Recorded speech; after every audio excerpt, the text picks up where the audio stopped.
I had kids I had to take care of. I had a mom I had to take care of. I had a full-time job, and a dog and a boyfriend on top of all of that. Um, and this is just American life. Like, you're always juggling things. Watching your parents age can stir up a mix of emotions. And if you're the caregiver, who more often than not is the daughter, caregiving can be an overwhelming sea of endless checklists and mind numbing paperwork. And what you need is a guide, a Sherpa. Well, today we have our guide, Beth Pinsker, author of My Mother's Money. Beth, welcome. Nice to see you, Bob. Great to have you here, Beth. And it's great because we go back a long way. We're both personal finance journalists. We both have our certified financial planner designations. We both write about money. We were both in the elder planning class promoted by the Financial Planning Association. So I feel like these are old times. I was in the class. You were teaching the class. Well, all right. Well, we were in it together. All right. So let's start You're the here real with expert here. I'm not sure about that. You wrote the book on this. So let's start with the money issue. The average caregiver spends thousands of dollars annually out of pocket on expenses. And I'm curious, based on your experience with you and your mom, what's the single most effective legal or financial planning document that folks need as you think about caregiving? It's the power of attorney. The durable power of attorney is the number one thing that I found most useful. And I'll say that the average number is like 7,200 from AARP for Yeah. right now. And I will say that I hit that in the first month Yeah. of caregiving for my mom. Because I didn't have the power of attorney set up, I had to write a really huge check for her as an emergency thing because she had let her long-term care insurance premium lapse because she hadn't filled out the paperwork in so long that her claim lapsed and they wanted a premium from her, and it was $6,800. So between having to write a check for $6,800 and FedEx it to the long-term care insurance and probably 2 flights in a month to Florida for her surgery and for, helping her out further than that, I hit that 7,200 in the first month. Yeah. So oftentimes people who get a durable power of attorney for financial matters, the document is different maybe for different financial institutions. Did you happen to face that when you went to show people that you had the durable power, but they wouldn't accept it? Yes, this was probably I had started to write about my mom's surgery, and the caregiving aspect, just a little bit like, right when it happened, because I had a column due, and this was the only thing I could think about. Like, I'm sitting in her hospital room thinking, like, "What the heck am I gonna write today?" And the subject matter was right there in front of me because it was all I could focus on. When I got to writing the column about having such trouble using the power of attorney form, I realized how many people face this same dilemma. It's like an epidemic out there of people who cannot be power of attorney because the banks won't let them. You walk in with these documents that you think are going to save you in an emergency, and the bank just shakes his head at you and says, "No, these aren't, we need other documents and we need the person to come with you." Well, if the Yeah. person could come with you, you wouldn't need the documents. So I said, "Look, my mom's in the hospital. She just had surgery. She can't walk. She can't sign papers. She can barely talk. So, I can get a notary to the hospital. She can use an online notary." They're like, "No, she has to come in person." I'm like, "Well, that's just not going to work. You have to accept my documents. That's what the documents are for."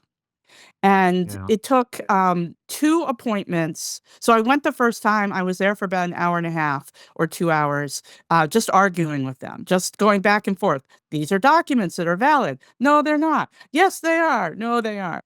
And then they made me come back for an appointment, another 2-hour appointment, and then a third 2-hour appointment. And finally, I got the paperwork through that one financial institution. And then I had to do it with all the other ones. So Yeah. it was just an enormously time-consuming and frustrating process. But I talked to one lawyer for my book, who you probably know, Jenny Roselle, um, and she had to sue a bank to accept the power of attorney that she had drawn up for her clients because they wouldn't accept it. And she knew the state law was that that if they're valid documents, that the bank has to accept them. And people need to know their rights. People need to know what Yeah. they're entitled to. Yeah. It seems like if you know in advance where all the financial institutions are that your mom or dad have their money, and you go to them in advance to say, "Will you accept this proxy, this financial power of attorney? And if not, what do I need?" Right? So that you're planning in advance of a crisis so that you're not going through what you went through. Might seem like good advice. That is the absolute best advice to give anyone. And a lot of people balk at it nonetheless because they think that they're handing over control of their finances to their, adult child or whomever it is. And they think that the document is sort of binding immediately.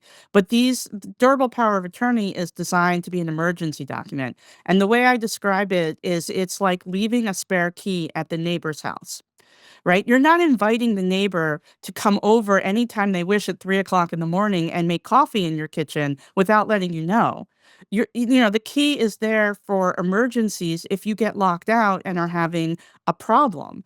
That's the same thing with the power of attorney. It's not there for somebody to take over for you while you're well. It's there in case something happens to you that somebody has permission to open the door to your finances. Yeah, it's the break glass option. So you just mentioned something that I want to turn to, which is you spent hours upon hours upon hours trying to straighten all this out. And one of the things that we know is that for many caregivers, this is the reason for career gaps, which can hinder their reentry into the workforce should they leave their employer or if their employer doesn't grant them some sort of leave for caregiving. What's your thought about like how people need to sort of survive their career when they become a caregiver? It's a it's a big juggle. I was a cliché American caregiver, 52-year-old woman divorced with teenage children and no help at home. So I had kids I had to take care of. I had a mom I had to take care of. I had a full-time job, and a dog and a boyfriend on top of all of that. Um, and this is just American life. Like you're always juggling things. But you come to a point in with a crisis, a healthcare crisis, an elderly person, an aging person who's dying, and things are going to get serious, and they're just going to take over at some point. My mom at the end just needed me to be there, and not try to work and not try to parent at the same time. And so I had to go to work and say, the words, "I'm leaving, and I don't know when I'm Yeah. coming back." So it's like career be damned then, right? Like there's no cost greater than, right? Like who cares about my career if I'm taking care of my mom or dad? Well, it's not necessarily that, it's that, like, I'm not advocating for people to quit their jobs, I'm advocating for jobs to be humane. My job was humane. I have a very remote friendly job, and they are very decent human beings. And so when I said my mom is sick and I don't know how long this is all going to take, it's just going to take what it takes. They were like, "Yeah, do what you got to do. We'll be here to support you any way that we can, and we'll be happy to have you back when you return." Not everybody's gonna get that response, but they should.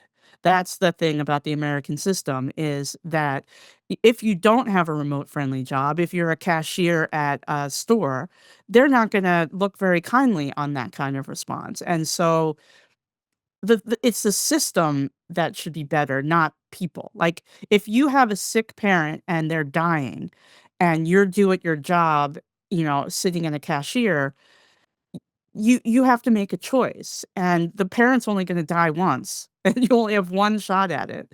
So, I think that the system should be more forgiving and more humane about that kind of choice that people are facing. Yeah. You just earlier described what to me sounds like a lot of stress. How did you deal with, what coping mechanisms did you have to deal with maybe some of the negative emotions and stress around this? Junk food mostly. There was a Chipotle and a Jersey Mike's right across the street from the hospital. There's a Trader Joe's right down the road. Um, yeah, I So mean, is I that your junk advice? Get sick next to a become a caregiver next to a Jersey Mike's? I had very little time. I would come home from the hospital, and when visiting hours were over at 8 o'clock at night, I would give myself till 9 o'clock at night to eat junk food and watch TV. And then I had to do paperwork. And that, it was like I needed a break. I gave myself a break, and that was how I got through it. I have a lot of supporting, loving people in my family, and I have a lot of friends, and I have a therapist and all sorts of people to help me with my emotional life, and I leaned on all of those things. It takes a village. It's a really hard thing to go through, and you just deserve every resource at your disposal to get through it. Yeah. And I if it think that means there's a stat chocolate, in your it book. means chocolate. Yeah. So I think there's a stat in your book that says that people experience health declines when they become caregivers, maybe up to 26% poorer in overall health. Did you experience that? And what advice do you have for folks who might be experiencing some sort of health issues? Yeah, I think a lot of that is, spouse caregivers who are the same age, as the person that they're caring for. There are a lot of sad stories. I mean, think of Gene Hackman, right? Gene Hackman's wife is taking care of him with advanced dementia, and she's an older person also, and she had a health issue. Caregiving wears you down, and she was a primary caregiver, not just a financial caregiver. And it's just a really stressful, hard, full-time job 24/7. It's more than a one person can really do. And so caregivers are prone to all sorts of illnesses, and this takes them out of the ability to care for the person who's sick. This is when adult children tend to come in. Now, I was a 52-year-old woman. I didn't have significant health issues of my own, but like I have the same back problems my mom had, which precipitated her illness. And so sitting bedside, for hours upon hours upon hours was not great for me. But like self-care is important. I got up and took walks. Got up and took breaks. I was much better about that than the paid caregivers, at least when I was there. They were just sort of like, on their best behavior and would just stay in the room constantly. I'm like, what about a lunch break? What about a bathroom break? What about 15 minutes to go walk around outside and get some fresh air? Being in a hospital setting is just a really difficult experience. And my mom was, from the time of her surgery in November of 2022 until she passed away in July of 23, it was like 8 or 9 months, she was almost always in an institutional setting for that time period. And it caused delirium in her. It caused also, delirium in the caregivers and me and my brother too. Yeah. So would your sort of advice be mindful of your needs, right? Your health needs, your sleep needs, your exercise needs, whatever the case may be. Just don't forego your personal health for the sake of being a caregiver. Yeah, nobody can sit there 24/7 bedside for a long illness. I mean, think about somebody who's got dementia and it goes on for 10 plus years. I spoke to one woman for my book whose mother was in dementia care for that long. And she says she wished she knew at the beginning and could tell her beginning self that this was a marathon, not a sprint.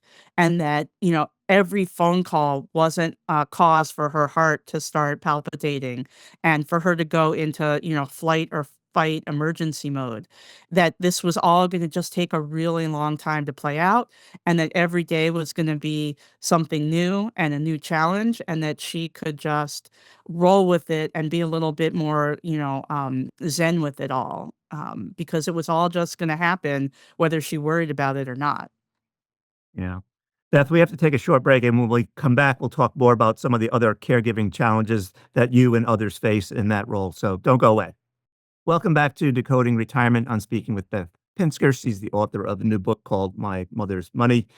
Beth, when we before we took a break, I mentioned that there are a whole bunch of other challenges that caregivers face. One of them, I think, is what I would describe as the burnout factor. You're spending maybe 26 hours a week, maybe years at a time being a caregiver. I know in my case, with my mother, it was really just 6 months, but with my father, it was over a decade of caregiving and long distance caregiving on top of that. And it was easy to be burned out through all this caregiving. What's your advice to folks who are experiencing that? I think that taking whatever help is offered is a really good uh, piece of advice. Also, there are things that you can outsource and there are things that you can't. The physical caretaking is expensive to outsource, but possible. And often it spares families some of the humiliation and dignity loss that comes with caregiving. You know, the helping with bathing and incontinence and things like that. My mom didn't want us to do those things for her. However, there wasn't somebody that she was going to trust with her ATM card and the code. Um, my name was on the forms that gave somebody legal responsibility to do financial and medical things for her. She couldn't really give that task to anybody else and wouldn't have trusted anybody else with that. I mean, my mom was an older lady. She didn't even bank online. Like that's how distrustworthy she was of the system. She wasn't going to hire some third party person to manage her money. She would think that it was just going to all get stolen. But she trusted me and she trusted my brother. And that was a task that then we had to personally fulfill. If I wanted to outsource that task, there were parts of it that I could get help with. But at the end of the day, if the credit card company needed to be called, it had to be me on the phone. If there's checks to be signed, I had to sign them. I couldn't then secondarily outsource those tasks. So the advice is to do what you need to do yourself physically but try to get help with as much of it as you can otherwise. Yeah. You mentioned your brother, but we know that the vast majority of unpaid caregivers is performed by women and typically the oldest daughter or a daughter. And this can contribute to significant lifetime financial losses, loss of contributions to a 401k, Social Security earnings, a lower benefit, on and on and on. What's your advice around the gender divide, and how did you deal with it with your brother? Well, my brother and I had a good division of labor. He's a very, very private person, so I left him out of the story. Largely on purpose because he didn't really want to be figure into it. He did quite a bit. I did the billing because that's my forte. He was really much better at dealing with the doctors, and I hated dealing with the doctors. So, we had a division and we sort of leapfrogged each other on trips. So there was no reason for both of us to be there at the same time. We're both busy people. We both have kids. His job was less remote friendly than mine. So I would go for a week, and then as soon as I would leave, he would go for a week, and then I would go back for another week. And we kind of, one of us was usually always there. But the financial burden of managing all of that was largely on me, mostly because that was in my skill set. And I think that what you'll find is like I have a particular financial skill set, but it really is just the oldest daughter um doer philosophy. Like I'm just the one in the family who gets stuff done. So that isn't always a gender issue anymore. But think about in your family, just think about the person who assigns everybody a dish to bring for Thanksgiving, right? That's the person that's going to end up with all the caregiving tasks, right? That's the person that gets everybody organized, who, orders the matching t-shirts for family trips, who, is always the one who sends out the birthday cards and never forgets, anything, any special event that anybody's having. That's the person that ends up with the caregiving tasks because they're the ones who do stuff. That could be male Yeah. or female, it doesn't matter. There are only children out there, there are blended families. Family and people look all different these days, but there's always somebody there who's the doer. Yeah. Um, you and I know that planning to become a caregiver should not be done in the middle of a crisis. What's your advice around avoiding planning for this during a crisis? Like, there's a lot of, you mentioned mind-numbing checklists and paperwork. Yeah. You mentioned earlier the durable power of attorney for financial matters, but we need a healthcare proxy. We need a HIPAA. We might need a advance directive. We might need a living will, et cetera, right? We need lots of stuff in preparation for the possibility of a crisis. Most of all, you need to listen. Our mutual friend, Annalie Kruger, would tell everybody, if she were here, that you need to listen. You need to be paying attention. If you guys all, if like a family, together for the holidays and you're gathering up everybody, you need to notice stuff. You need to notice, is the car parked halfway in the driveway and halfway on the grass? Um, are there stacks of mail? Is the house in any sort of disarray? Um, I would notice things like, whenever I would come to visit my mom, the first thing she would do is hand me her keys and ask me to go to the mailbox to get her mail, because she was having so much problems with mobility that she couldn't get down the elevator and through the lobby to her mailbox. Like, that was a problem. Like, that was something I should have noticed as a red flag, like, oh, she's not doing so well here on her own. Another red flag is when I would call her, she was always there to listen to me no matter what. Like, I thought I was calling her to help her to keep in touch, and she was really just listening to me endlessly blather about my life, so patiently, like a mom should do. Um, but sometimes she would shoo me off the phone, and I would think, okay, something's wrong. Like, what is she not telling me? She doesn't want me to be on the phone to hear something in her voice that she doesn't want to give a clue to. And that would be a red flag for me. When I finally went down there and started to poke into her bills to start paying them, I realized she was giving a lot of money away to politicians, of her political stripe. Nothing nefarious in that, but more than was responsible, for her finances. Like, it's like she was giving compulsively, or just giving to anybody who asked without any thought about how much she had already given. Was she giving effectively? Um, and this is a red flag, like, but you have to be paying attention. You have to be looking for warning signs, instead of just saying, "Oh, mom seems fine. Everything's okay. I don't have to worry about or step in or do anything right now." Like, there are going to be little things that you can see if you're paying attention.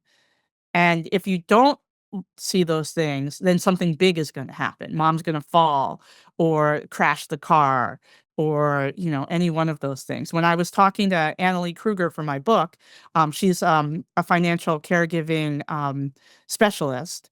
And, our call was late in the afternoon when I did the interview with her, and her dad had crashed the car in the morning.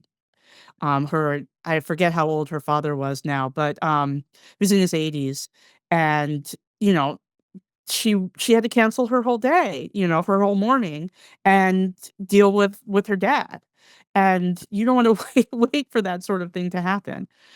She had a plan, of course. I just want you to know that, like, she knew that day was coming when he was gonna have some sort of minor, Yeah. it's a very minor thing, but, that when somebody stops driving, that's like a family crisis.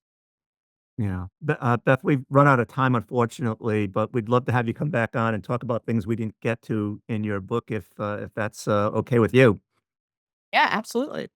All right, so that wraps up this episode of Decoding Retirement. We hope we provided you with some actionable advice to help you plan for or live better in retirement. And don't forget, you can listen to and subscribe to Decoding Retirement on any of your favorite podcast platforms. This content was not intended to be financial advice and should not be used as a substitute for professional financial services.